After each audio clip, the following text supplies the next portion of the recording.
This episode is sponsored by Life Architect. As the IFS Institute's international partner, they organize IFS training and online workshops about IFS and other therapy modalities for those new to IFS and experienced practitioners alike. Life Architect is committed to advancing the professional development of mental health professionals around the world. Hey everyone, I'm Tammy Sollenberger, the author of The One Inside, 30 Days to Your Authentic Self. This podcast is for anyone curious about who they are, the different parts of themselves, and for those who want to connect with their true self. Welcome. I'm so glad you're here.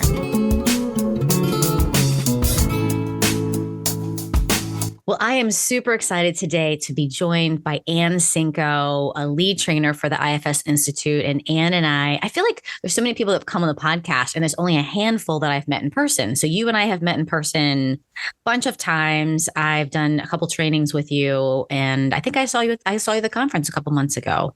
It was more than a couple months ago by now, but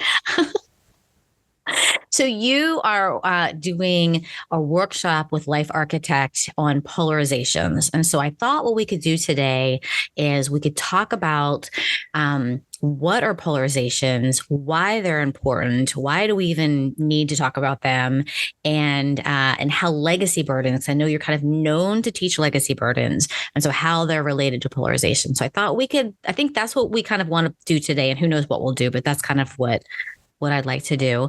But before we do that, why don't we start where we always start, which is tell everybody where you are in the world and what you see when you look out your nearest window. So I am in Middletown, Connecticut. It's called Middletown because it is halfway between New York and Boston. And the old Route 16, before the highways were in, was the major road between those two big cities. And Middletown, Connecticut is in the Connecticut River Valley, and it's absolutely beautiful here. The rolling hills and lakes and rivers and ponds and trees. So I feel very fortunate and very privileged to live here. I feel like I would much rather live there than Boston or New York City. It sounds like a great middle place. It is a middle place. It's a great middle place. You're correct. So why don't we just start with when we talk about polarizations, what are we talking about? What does that mean?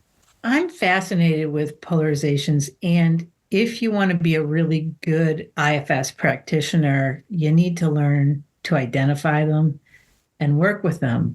Polarizations are what happens when systems fall out of balance. And then parts start vying for power and control, and they get highly polarized. And a polarization is when yes energizes no, and no energizes yes. I love that because we see that in ourselves. We see that externally in different systems. We see that in businesses and politics. And yes, I love that. So yes energizes no, and no energizes yes. And it applies, these dynamics apply to any and all level of system, whether it's internal, family, community, state, country, world. Yeah, the more I say yes, the more you're going to say no. And the more you're going to say no, the more I'm going to say yes. And then sometimes I might not even know why I'm so demanding of a yes, but the more you demand your no, the more I'm going to demand my yes. Correct. To the point of where you're not even sticking to your own values. You're just fighting for your yes. Why am I so scared? That's just what come up for me. Like, why am I so scared that I have to fight for my yes so hard? Because the fear is that no will take over and you won't have any power anymore. Okay. Because it's out of balance. There isn't that leadership there to help mediate it. So is it usually about a part or my system feeling scared of losing power or being powerless? Well, it all comes back to exiles. So that's the initial fear, is the loss of power. But with the loss of power, then comes the awareness of that which is in shadow or exiled. Yeah. Yeah. And my guess is that our yes and our no doesn't realize they're fighting so hard for what's been exiled. They only see each other, Mm, which is a highly successful way to stay away from that which has been exiled. mm. So that's one of the functions of it too, is to stay away from the pain and the shame. Yeah. So you talk about identifying, needing to identify. So is there a couple of ways that we learn to identify these polarizations or The easiest way to identify a polarization is a chronic stuckness, not ambivalence. Ambivalence is something different. Just a chronic stuckness, because that's what, I don't know if you remember Dr. Doolittle, but he had a two-headed llama and it was a push me pull you, and it could never get anywhere because the more one head would go one way, the other one would, so it was chronically stuck. Couldn't get anywhere. And that's different than ambivalence because ambivalence isn't pulling. Right. There's an uncertainty, but it's not energizing the yes no in the same way. And so we notice that in ourselves and our clients and our systems and our businesses, like wherever we're working, we kind of notice that by that push pull, by that out of balance. Stuckness. Yeah. It almost feels like stuckness is what's going to happen with that, right? The push pull, that with the only result is stuckness. Either one wins, but if we're both pulling and pushing so hard, that's the only consequence. And the other way that we identify is by extreme beliefs. If you have a really extreme belief, there has to be a counterbalance to it. It's not extreme in isolation. There's something else that's energizing it. Even if it's not in your awareness, it's there. Sorry, I just laughed at your Elvis fan. Oh, isn't it great? I got that in Savannah. Having a hot flash. And I know I'm having a hot flash over here too. So I was like, oh, are you having a hot flash? Because I'm having one. All of a sudden I was like, I'm going to sit really still because all of a sudden I'm like really hot. I'm like, oh, it's a hot flash. You need an Elvis fan. I do. My gosh. Yeah. Do you think hot flashes are parts? I've been working with parts around it for 12 years. 14 years. So it's interesting. My ovaries told me, well, they never got to make a baby, so they're still doing their thing. That's one thing I learned by asking about it. And other parts told me, I always say I want to live to be 100. And they're like, well, we're trying to help you keep your estrogen. So there's, when you ask, you can find out very interesting things. And I'm sure there's other things going on too. Yeah. Well, I learned that from you. I think it's from you that just ask. And I think so many of us in the IFS world have talked about that, like just ask. We don't know, just ask. So I love that. Just ask in your body. Is this connected to a part? Yeah. And what do parts know about it? Yeah, that's good. Right. Because it might not be, but parts might know something about it. Sorry, distracting part, but it is good to talk about hot flashes. So there's a sense of stuckness. So when we notice that in ourselves, we notice that in clients, then we can start looking for, or we hear that intense belief, we can start looking for that polarization. Even if the client is not naming it, we can name it. Yeah. So let's say someone comes in and they want out of a relationship bad. They got to get out of that relationship. And they start telling us about their partner they need to get away from. And so we we join that side of the polarization, which actually makes us ineffective by trying to help them get out. And you notice that the more we try to help them get out, the less able they are to get out, because we're not asking, tell me about the part that's afraid to leave. Tell me about the parts that want to stay. Tell me about the parts that love this person. It's beautiful because we know they're there. Otherwise, they would have left. Or correct. Yeah. Correct. Or changed, right? They wouldn't be stuck, whether it's stuck in a relationship or stuck with drinking or stuck with any kind of behavior they're doing. They wouldn't be stuck. Correct. So tell me about the part that wants to drink, that wants to eat the brownies, that wants Yeah. to sleep all day. Yeah. Yeah, great. And you are known, I feel like so many people know you, Ann, in the IFS community, as someone who's really passionate about legacy burdens. And so, how do you think the legacy burdens are connected to polarizations? Well, very interestingly, lately I have been playing with the idea of inherited polarizations. So, in the workshop, we're actually going to explore how our parents' polarizations live inside of us. Because just by the nature of being their child, we internalize their polarizations. And when I start asking people about this, they're like, oh my goodness, like I didn't even create this, but it lives inside of me. Which is another reason, not just the yes and no pool, which is another reason why they're so intense. I'm guessing, I'm going to ask you instead of just saying this, but my guess is it's why they're so intense and why they're sometimes so hard to either identify or even to work with because they're related to legacy. Yeah. Okay. Yeah. Okay. All right. And then how do people find out whether their polarizations are connected to their parents? Well, we'll be doing an inquiry. Okay. To identify that. That's a good tease. I'm like, ooh, so people need to sign up for this workshop because they can find out more about polarizations and that power of that yes and the no, and find and doing the inquiry and doing the inquiry, which is just asking those systems. And that's the thing that we discovered about legacy burdens is that our systems respond as if they're our own burdens. Our protectors do their strategies. And they don't know that they're reacting and responding and seeing through the veils of our legacy burdens until we ask. And there's an innate wisdom in the system that can say, whoa, 80% of this isn't even mine. Or my gosh, this is how my parents used to get into it.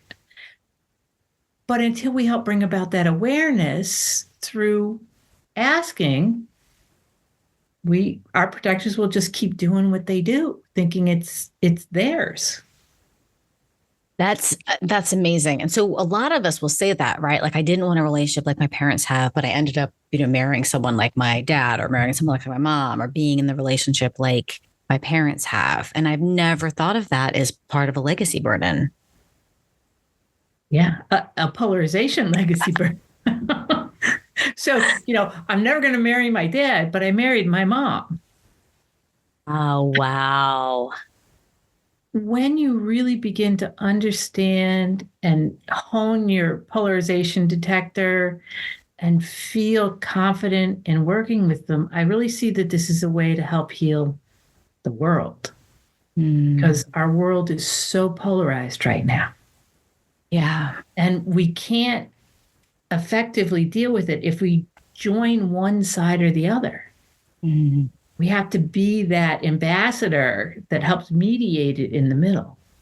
I think that's really hard for people right now when they think. It's really hard. Yeah. But we all have a self, so we all have the ability. So we all have the ability to what? Because we haven't really talked about self. We've just been talking about sort of these parts. And so we all have the ability to what with our polarizations? We all have the inner resource not to take sides, to be curious and compassionate about different positions and knowing the hurt that caused these polarizations in the first place. One of my favorite ways of teaching the model is to start with polarizations because I think it teaches multiplicity and we can sort of recognize that, there's a part of me that is the yes and the part of me that's a no. And we can sort of, okay, I can identify that. And so then how do you begin to talk about you are there too, right? There's a yes and no. And guess what? There's you there with the yes and with the no. Well, I agree with you, Tammy, that teaching polarizations is a good way to help people become systems thinkers and people that can see systemically and look at the bigger picture and not get stuck in the mishigash of parts are going to be much more effective. And also learning about unblending, that's something we can teach and practice so that we can have that bigger perspective. Yeah. Yeah. And I just, as you're saying that, I'm sort of reminded of that need to practice that ourselves. Absolutely. I mean, there's a joke I make in trainings. Now, it's really not a joke, but the more I unburden, the more I unblend, the better my husband gets. So secret to a happy marriage is unblending and unburdening yourself. Absolutely. That's great. And anything else? I know this is a huge tease for this workshop, but anything else that you want to share about polarizations or legacy burdens in regards to polarizations? I know that polarizations feel really bad and people see them as a big problem. But I also want to talk about how polarizations is a sign that we're evolving. That when we really look at history in a much bigger picture, after a time of great liberalism, we go into a time of polarization.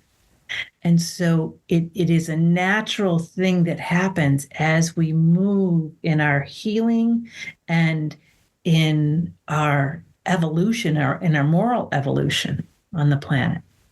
So I just want people to know that we're really going to zoom in and zoom out in understanding polarizations. That feels hopeful. It is. I find it very hopeful to understand polarizations that way. Because to get polarized, if you're in a very traditional place, right, you're not going to be polarized. It's not until something new comes into that closed system that a system can get polarized. So there's movement in it when you recognize it and help it get unstuck. Right. Because if it wasn't polarization, there would just be rigid thinking, right? Like this is right. It'd be that's a closed it. system. Yeah. It would be, this is just the way we do things around here. Yeah, that's good. That's good. I've never thought about that before. Yeah, that's great. Anything else? That kind of covers the big areas. So if people want to sign up for this, there's going to be a link in the show notes to sign up, and there's going to be a 1-day free workshop with Ann that's going to be super helpful. And then there's going to be a longer series, I think, that you're doing. Is that right? It's a 2-day, 4 hours, so 8 hours on this topic. Okay, perfect. Really delving in, diving deep with it. Yeah, I love that. I love that. And so, Ann, if you were not doing all the things that you're doing and you had to do something different, what would you do? I would retire and garden and play with my dog and hike in nature and just be close to the earth. And I'm guessing that there are moments you get to do that, or is your sister? There are many moments I get to do that. That's my refuge. Well, thank you, Ann. Thanks for this. Thank you so much for having me. Thanks for hanging out with us today. If you like this episode, please subscribe, rate, like, all the things. My book is available at your favorite independent bookstore or all the places books are available. You can also visit my website, tammysalenberger.com, where you can download a free meditation on getting to know your should parts. You know, those parts of you who remind you of what you should be doing. They sound a bit critical at times. Yes, we all have them. You can follow me at IFS Tammy on Instagram and Twitter and the One Inside Facebook page. I'm so grateful for Jack Reardon, who created the new music. Jack is a graduate of Derek Scott's IFS Stepping Stone program. Thanks, Jack, for getting me. And to you, thanks for listening.